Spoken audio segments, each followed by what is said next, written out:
The information expressed in the following podcast is intended for educational purposes only and was created by and belongs solely to Believe Limited and the Flow podcast and does not necessarily reflect the views of our sponsors. Please speak to your healthcare provider before making any medical decisions. Hi, I'm Jessica and welcome to Flow.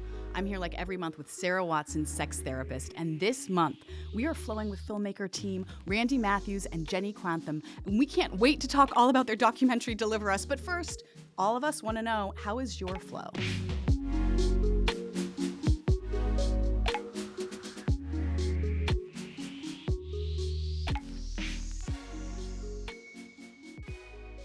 Welcome once again to Flow. We start off Flow with a quick check-in to normalize the reality of menstruation by talking to you about where we are in our flows. Just to check in, I'll just say that I'm just finishing the bleed. Still bleeding, so still feeling that glory, but it's towards the end.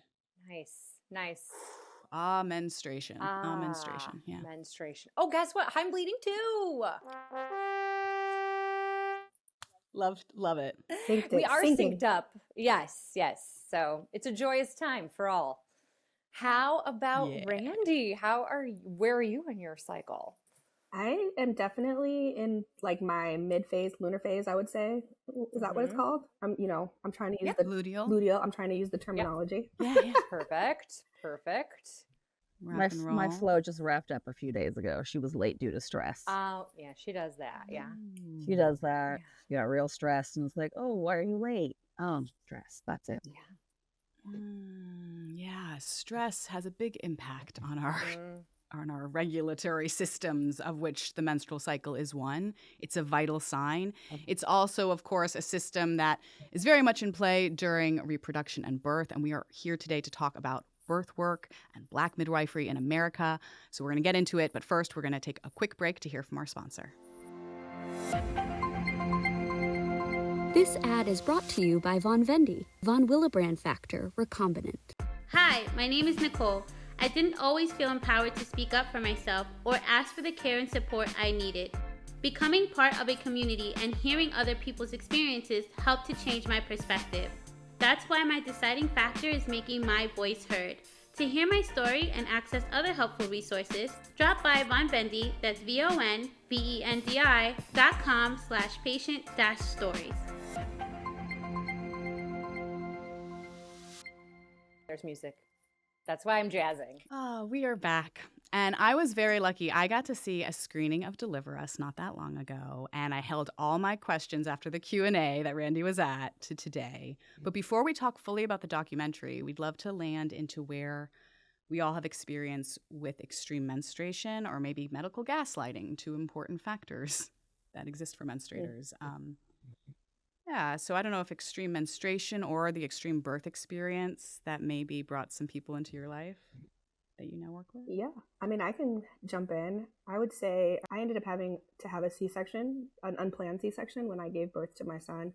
And I actually had a lot of blood in my stomach after the procedure, having my son. And after they closed me up, and they did this thing where after he's out and he's safe, they push the blood out through your vaginal canal after you've done the C-section. And then they say that after you begin to breastfeed, that your period will stop. This is what you're told. Your period will stop while you're breastfeeding. I would like to tell you guys that I bled the entire 7 months that I breastfed my son. And so it was definitely way more traumatic than I could have prepared myself for. And it's one of those things where I didn't go back to a normal flow until after I stopped breastfeeding. So it was, maybe I'm an outlier, probably, but it definitely did not happen the way that I had maybe anticipated, or maybe the way that it happens for most women. Because your hormonal flow is at play there. It's not just when we talk about flow, we talk about menstruation, blood coming out, but also your hormonal flow, which kept blood coming out, maybe from an imbalance. But I am just curious, you said you were told however long it would take. By who? Was that a hospital? A doctor. Yeah. Doctor? I guess it's pretty commonplace once you start to breastfeed that your flow stops. And so I kind of just was under the impression that that would be what happened for me. And that it was quite to the contrary. So I don't want to say that that's for all women, certainly not for me, but that is, I think, I don't know if it's a misconception or if it's just something that did not happen for me after my birth. Well, there's a lot of misconceptions that are ruling the way, unfortunately, providers are giving care. And of course, advocates like yourselves who have been impassioned to stand up and tell the stories of truthfully what's going on in birth workers' experience in America. I guess, can we talk about when you started making the film Deliver Us? Oh, yeah. Jen, you want to start with that one? Yeah. I mean, we didn't start production until what I would say late 2020. How is it 2026 right now? It was, yeah, it's wild. I came to this journey. My daughter is now 9, going on 10 this summer. So when I was pregnant, I was intentional about having women of color support me as a first-time mom. And so I hired a doula, and she was lovely, this African-American woman, and she just made me feel safe. And like, this was a normal process that I was going to be going through. And then when I delivered, she introduced me to Kim Durden as a lactation consultant. And this was, 9 years ago. She wasn't even a midwife yet. And through Kim and through like her Facebook group, she had like a mom's Facebook group. And that's where I kind of, when the things that you follow on social media change, the information you get changes. So that's when I learned that there was even a Black maternal mortality crisis, that Black women were 3 to 4 times more likely to die in childbirth than their white counterparts. And I just thought, well, that's awful. And I had never heard that. And I started doing some light research on this. I'd never done a documentary before. And I also was in like talent management at the time and believe, no stories about us without us. And I was like, well, I'm not a Black woman, I'm a woman of color. And around that time, Randi and I had become friends. And she was also becoming a mom herself. Yeah. And so what is that? 2020, my son was 2, maybe going on 3. Jen and I had just met, and she came to me with all of these notes she had been taking, the links to articles, and she was like, what should we do? Are you interested in, doing something with this? And I had just come off of a pretty traumatic birth experience myself. It turned out that Kim Durden had been my doula during my pregnancy. And Jenny and I did not know each other at the same time. And so it came to be that we both were like, there's a story here bigger than just the fact that Black moms are dying at a disproportionate rate, but also in a city as large as Los Angeles, how is it that we came to the same Black birth provider?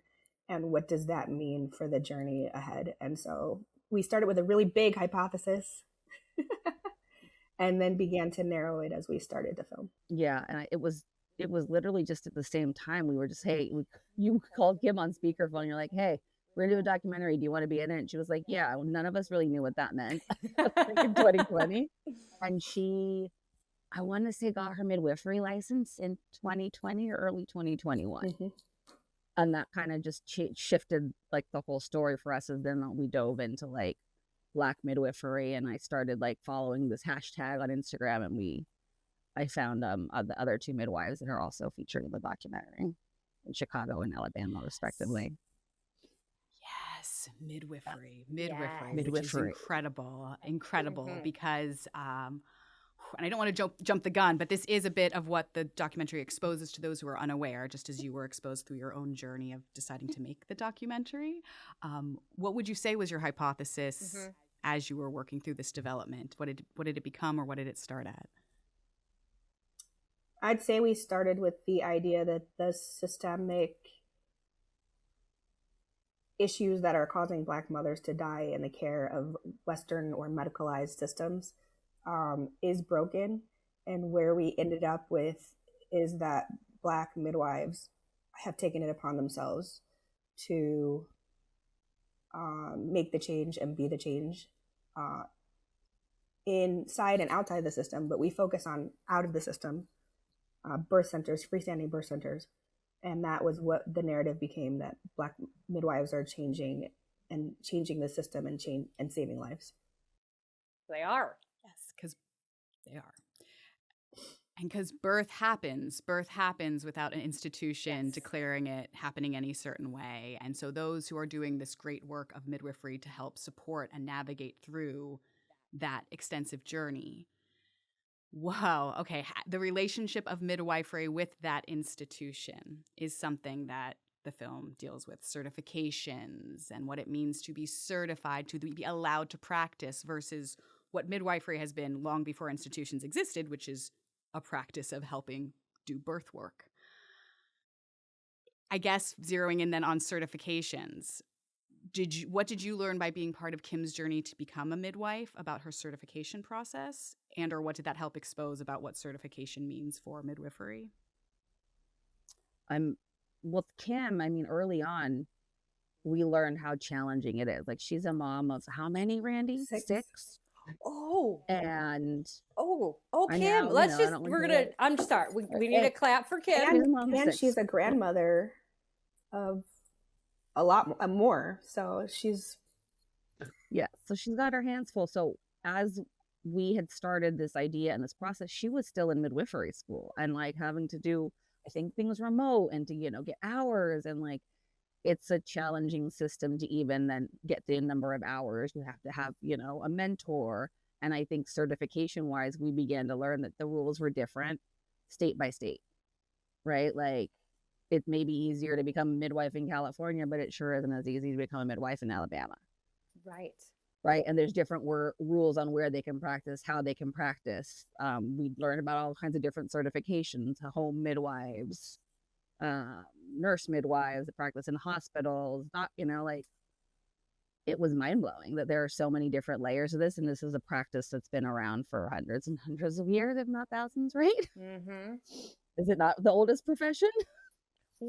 There might be one others that get you pregnant, yes. Like maybe that one. I'm just going to say it. But like, yeah. It's whatever. Yeah. That's what Sarah's here for. Sex therapy. All right. Yes, it's one of the oldest. Yes, perfect. Yeah, one of them. Well, would you say, Jenny and Randy, I think you guys mentioned this in the doc, but that just like is a throwback to the systemic racism in our country, right? Because this is what Black women have been doing forever, and then here come the white men that need to take over, and it's mind-boggling because I don't think I'm so glad this is coming out. Like, we don't talk about it. No, we don't talk about it. I didn't know anything. I mean, before I had a child, I didn't know anything about it. That's the other part of it is, I think a large part of what we're trying to convey is awareness and advocacy at the heart of the film, which are things, to your point, Sarah, if you never talk about it and you are never surrounded by people who have been a part of it or understand that there are other options, how would you ever know that it exists? Yeah, like, I think it's significant that both Randy and myself both went to OBGYNs. I had a choice to go, I remember this. I'm like, I can go to the midwives at UCLA. And I was like, no, the parking's too bad over there. Like, not really even understanding that there was like a different level of care, right? Like, I'm in LA. I'm like, I can't pay $20 for parking if I have to go to this many prenatal visits. And then we got into this process and we saw this is just a completely different level of care. And that, like, the way we were taught, the way we were shown in media, that you're an OBGYN and you're in scrubs and you're in a hospital and you're in stirrups and like you're screaming in pain and that's what birth is. And that's not really what, it doesn't always have to be what birth is. Yeah. It doesn't always have to be that way. And there's no judgment on that. Like, yeah, you're going to go to see an OBGYN, you're going to see an OBGYN, but OBGYNs now we've learned, like, they are surgeons. They're there for complex matters. And that if you have a normal pregnancy, quote unquote, I forget, low risk, you can be in midwifery care.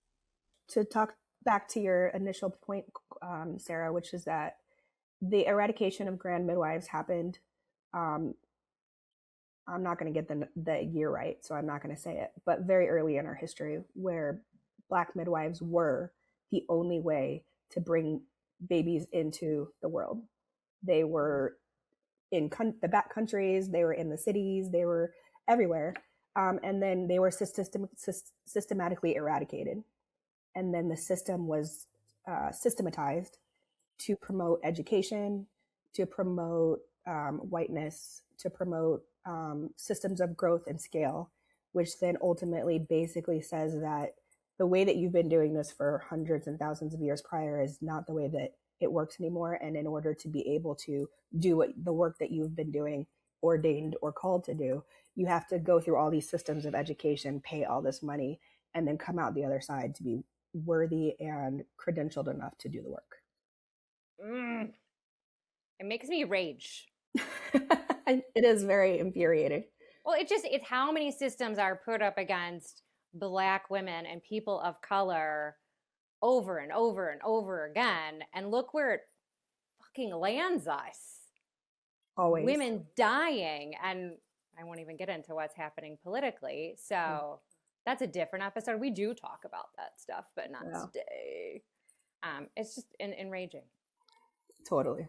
Well, let's talk about the bigger picture, because, you know, birth fits into a bigger picture of community wellness. And so birth being taken over by the colonial industrial medical complex is part of a bigger picture of all of community being taken over by it as well. But let's zero in on why birth and birth work is part of a larger community awareness, community connection.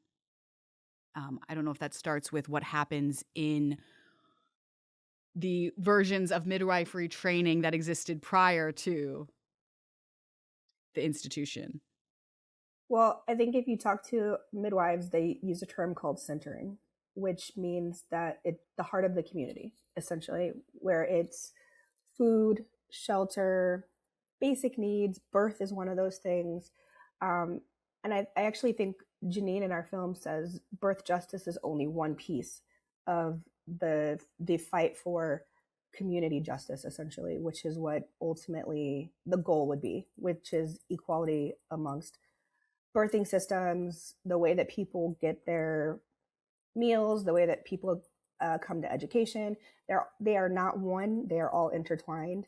And so I think at the core of centering, which is how a lot of midwifery models work, is that they are working to make sure that all the needs of their community are met, not just birth. And you'd be like, oh, let's just change that. White people, seriously, and I say that as a white lady, like, Jesus. White women are a big issue. We're a big problem. Maybe not you and I, but like I didn't say it. As long as we will, we will. Yeah, no, happy to say. We love talking about how problemac white women are. Yeah, and how healthcare is wealth care. Absolutely, Jenny. It's the least we could do. The least we could do. And part of that class and race issues has to do with healthcare being wealth care. And if you have wealth, you can access certain levels of care. Which is actually another thing that we had to overcome while making this film, which is there's a huge component of like legalities and insurance and models of care that cost money. And midwifery is still not covered under insurance. And so that's another thing that we could have talked about. We kind of touch on it in the film, but it's its own thing. It's so expansive. It's not covered by any insurance policies, you're saying? Like if you were to go to a birth center, right? Like a nurse midwife. Inside of a hospital. Inside of a hospital generally can be covered, but it also varies state by state, plan by plan, insurance company by insurance company. So that's a big thing that the midwives themselves have to deal with. Is like, how do we even get insurance to cover our services? So I think you're very less likely to have like a home birth covered by insurance, because that's still very rare. Correct. In our system. So the option to maintain autonomy or community care over means you have to have more resources available for that to be possible. Absolutely. I was looking too while I was I think I was done, and I was looking at each because you did LA, Chicago, and Alabama, and I can't remember because now I'm like looking at all of them. But their Instagrams and just noticing the cost, right? Like the cost, I can't remember whose website said it, but between $2,000 and $9,000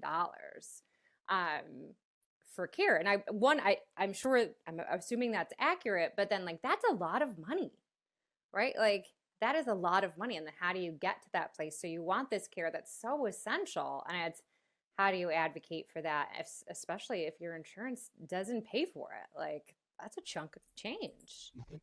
That's right. And so one of the things that Kindred Space has done is they've implemented a group model. which is something that we follow in the film as well for some of the mothers that we followed, which is how they have made it a more affordable option. So in order to keep costs down, they're able to see their clients in group settings, so they get the benefit of the information and the care and the knowledge, but they're able to offset costs because they're doing it in general spaces instead of one-on-one.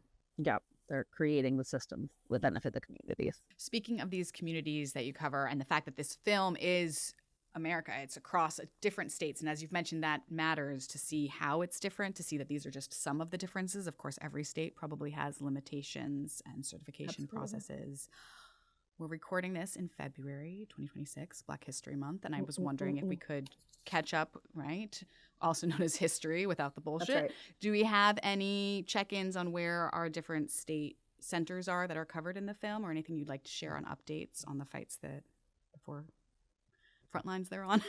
I know that Kindred Space opened a second location in Antelope Valley, I believe, last year. And I know when we started filming, they were in like, this one space. And even over the course of the years, they expanded in that space to like the building, the space next to it. So we know they're growing. Janine, at the end of the film, she has, well, I don't want to give it away, but her birth center is up and running. And at Stephanie's as well. They are all up and running and practicing in their individual and respective states. I want to go ahead and say I don't think that's a spoiler that spoils the film at all. I think that's the motivation, the hope core we need. Yes, spoiler. No. That's amazing. I was going to check the Wikipedia anyway. I needed to know. Fair. I would say that they are all doing well. Obviously, there's always all sorts of other issues that pop up. But in terms of their actual birth centers and being able to practice the care that they want, I think they are all thriving in that space specifically. Again, hope core. Hope core, because there's also a battle front lines ahead. And of course, our front lines are sometimes intellectual, conversational. It's what we practice here is normalizing the conversation around menstruation. How can we help listeners normalize the conversation around advocating for birth workers in their local communities? Any advice? Find your local birth center, follow them on Instagram, There, the Birth Center Equity Fund is a larger organization that we had the pleasure of meeting their founders they're creating funding that they're shoveling down or funneling down to birth centers around the country. And they're all BIPOC led. And you can find midwifery care out of hospital, in hospital. They all practice a little bit differently based on, obviously the system that they're a part of. But I think educating yourself, understanding what your options are. The idea is collaborative care is really the goal that we should all be striving for, which means having a midwife, having a lactation consultant, having an OBGYN. None of them should exist in a silo. You should seek different care models so that you understand what works best for you. Yeah, I think too, I would love to hear a little bit, and I know we're kind of going out of order here, but so as a person who was high risk, like that, I did not have, I was like a double high risk. So I had placenta previa and I have hemophilia. So no options for me there. So can you share, I guess my brain goes to, when watching the film, kind of grieving that, like, I didn't get that care, right? Like, oh my God, like how lovely, like it's giving me tingles right now. Like how lovely that would have been to have that care. And how do I, because we have a lot of listeners that do have bleeding disorders who aren't going to, so what would be, besides community, obviously, are there other options to, because we have so many other medical needs in the hospital. I'm trying to formulate a proper question, but how do we get that type of care? Is that possible in a high risk pregnancy?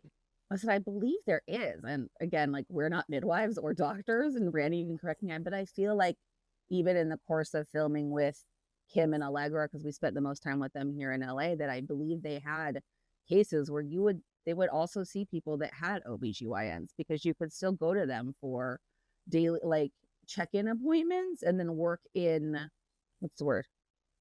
in collaboration with OBGYNs.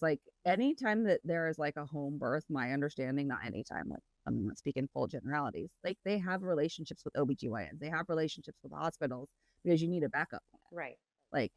quote unquote, if something goes wrong, they have plans. They're speaking with OBGYNs, they're speaking with hospitals in case a transfer needs to be made. So it goes to what Randy said earlier. It's about like collaboration. I believe it could be possible, but again, you can fact check that later. Yeah. But I'm pretty sure. And I would Okay. just add, You could still go see a midwife. yeah, I would just add to that. The great thing about midwifery care, specifically out of home midwifery care, is that they are nimble. They can work in many different types of circumstances, and they are resourced. And so they may not be able to deliver your child because you are high risk, but there are also doulas that support.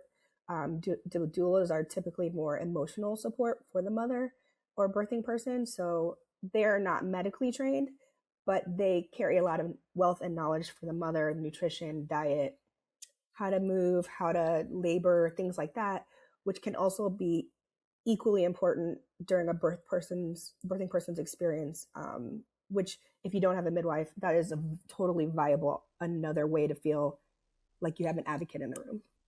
Fantastic. I, on Flow, am constantly learning in advocacy, new terms, new words, new possibilities. Like you just reviewed midwifery versus doula care, and it's so important to know the difference, but that was a learning curve for me. I'm curious if on this journey of making the film, there's been some brand new informations, wish I knew earlier, or oh my gosh, I don't think enough people know this specific terminology or roles that are played on birthing persons' provider care teams. I'd say so many. Yeah, we just were learning on the fly at every interview that we did. Anytime we sat in on a panel, anytime we sat in on care, things that we just didn't know you could ask, things we didn't know existed. Just like Jenny talked about the certifications, like if you think about it, I think most people don't understand that midwifery is a sanctioned, what is the word I want to say? Job. Like there are organizations, there are unions, there is education. I think that's lost on a lot of people, how much work they do to become midwives who can birth a child without a OBGYN in the room. Right. Doulas cannot and do even that, learning. but midwives are able to.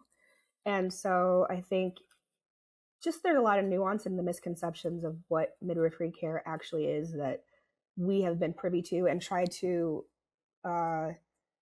articulate that at points in the film, how special that care is. I don't want to speak for Jenny, but I think I can speak for Jenny. We just were learning at every curve. Yeah. Constant learning. Like I knew you could have a home birth, but that's a different type of midwife, right? That a doctor midwife or a nurse midwife couldn't assist you in a home. I mean, they probably could in an emergency situation, but and the home midwife can't jump into a hospital and practice. So so many different rules and regulations that, yeah. Well, and you sort of touched upon it much earlier in the convo and propaganda about how scary birth is. It's always a screaming woman in a hospital gown in a sitcom. I don't know. That's what my first exposure to birth was. But then I did get to witness my mom give birth. Oh, wow. So I was about 7 years old and got to see a crowning head. And that was influential on my ability to understand the female body. What an incredible experience to witness birth. Absolutely. But yeah, the propaganda is thick. I'm curious, what was your first exposure to what you thought birth would look like? Was it from media, or did you have personal witnessing of birthings?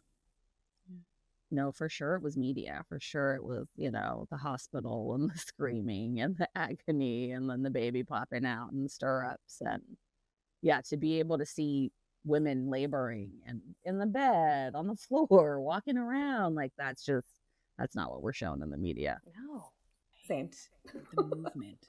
Yeah. I think even just giving birth myself, and seeing all of the tools, I gave birth in I had great care.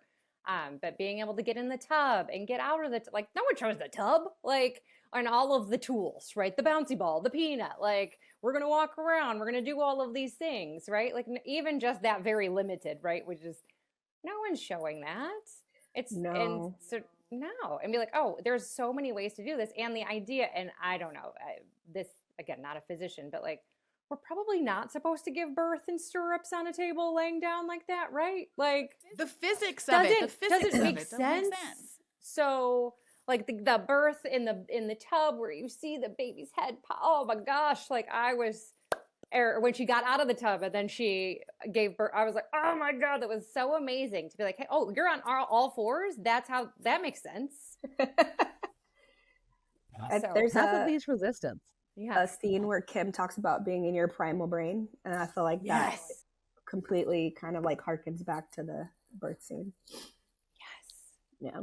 The sounds of birth too is not something we get to be privy to. No joke. From the propaganda media versus the like, yeah, what? Talk about win a Grammy for the sounds that come out of a woman. That's right. That's completely unedited. Oh, I love it. I loved it. I was like, this is amazing. And the partners showing up and how they were, you know, like you also see like the guy being like, oh, like in media, like the guy just like passing out, like, or oh, I don't know what to do, or like the dad that falls asleep, which I could, you know, that guy. But that's again another episode. I have a lot of rage today, so I see, but good. Get it out healthfully. I think it's good. Thank you. I mean, it's pretty. I will typical. say, well, we all have rage. I love that you picked up on that. It was really important for us to showcase the partners in this film as well. Mm-hmm. I think Jen and I really early realized that, to the point that you were making, J. Rich, is that the propaganda machine is like, there are no parents that are, no fathers who are present in giving birth. And then taking that a step further is Black fathers being present. And it was extremely important for us to showcase what that looks like, and also how inclusive midwifery is as a vehicle for the whole family, not just the mother. Yes, because it's not about isolation. It's about all the community care that's available for the birthing person, who is the center of the circle. Correct. Under matriarchy. All right. Well, we know that the team behind Deliver Us and what's going on, what you're sharing with us, is the way the world needs to progress forward as the old world is dying. We know that we're heading towards the way of birth that's existed long before the institutions, as we're coming out of control. We are also facing a need to gather and communicate about it. Do you have plans for the film to screen it, to show it? Can listeners access it? These are great questions. Or should they wait for theaters? Yeah. Okay. Or if we don't know, we can cut that out. Yeah. I think we're in the process. When does this air? I know. We're in the process of having an impact campaign, which will include screenings, but we're not formal on any of those. However, we have been accepted into 2 film festivals to date. Starting our festival run. Yay. I love that. There is, and you don't have, we'll cut this out, I'm sure, but there is, so I'm in Detroit, like Metro Detroit. There is, it's like this amazing space here called Fourth Try Sanctuary. And it's for post-birth, but there are doulas and nurses, and there are nap rooms, there's yoga, there's a cafe, and it's like this, I die for this place. Like, I love it. I've done talks there. But I think you should reach out, because they are the first one in the country to do this. I was going to say, I've never heard of that. That's awesome. Yeah. They're hoping to open another location shortly. But it would be highly well received with them. And I think it would be, and I could see them doing a viewing there. Like, I could see a whole thing, because it's amazing. And it's just, again, the need for community and understanding. There are so many options. And that's why they created Fourth Try, which is amazing. But to see the community while you're pregnant is just, that's super cool. We'll have to get the information from you. Yeah. Be happy to send it over, because I think it would be amazing. Get the movie out, get the message out, get the words out. You're doing so much while you're also mothers, and sharing media is important because of all the propaganda out there. To have some truth telling is essential. So grateful that we get to be part of promoting the film and the work you do. We hope to stay in touch, of course, and flow as we continue to propagate. Absolutely. More of the awareness that we need. Yes. Anything else, though, as we're wrapping up, that you wanted to add, that we can go back to, things you feel like you want to say? Yeah, I mean, I think for more on the film, we have our Instagram, Deliver Us. Is it just Deliver Us or Deliver Us Doc? It's Deliver Us Doc. Deliver Us on Instagram. DeliverUsDoc.com is the website. And you can follow all of the birth centers: Kindred Spice LA, Birth Sanctuary Gainesville in Alabama, and Chicago Southside Birth Center in Chicago. all run by amazing midwives, Janine Valerie Logan in Chicago, Dr. Stephanie Mitchell in Alabama, Kim Durden and Allegra Hill in Los Angeles and Antelope Valley. Yes. So yes, it's February 2026. And when can listeners, perhaps if they can catch the world premiere, see Deliver Perhaps Us? if you're in the San Jose Mountain View area, we have our world premiere at CineQuest, the film festival in San Jose, March 15th and March 18th. I'm not quite sure the website, probably cinequest.com, but look up CineQuest San Jose. You can find our film. You can come see it for the first time in a big screen with Randi and myself. I do believe there will be a virtual link available as well, and if there is, we will put that on our website. There is. Oh, that's true. There is a whole virtual part to the festival where people can watch it from anywhere. I think it's the second week of the festival. Good point. So yes, anybody can pay to screen it beforehand. So for a limited time next month, listeners, if you're hearing this in February 2026, if you're hearing this in the future past then, go find Deliver Us. It's probably on your favorite streaming channel. And if not, go to the website, find it, watch it, and get involved. Always be promoting them. Yes. And tell your friends. Yes. And tell your friends tell your friends. Done. The old-fashioned telephone tree. Yes, go see Deliver Us when you can, when you're lucky enough to get to. Go support your local birth workers. Find out where they are. Listeners can check our program notes for more. Everything we just listed will include links for that. Get in touch, stay in touch, and we'll be back next month with more Flow. Flow is produced by Bloodstream Media. Big shout out to our creative director, Amy Board, and our editor, Kay Vermeil. New episodes of Flow will be available the second Thursday of every month. Hey, that's the day after I start menstruating. And thanks to our sponsor, Takeda, for their support of Flow.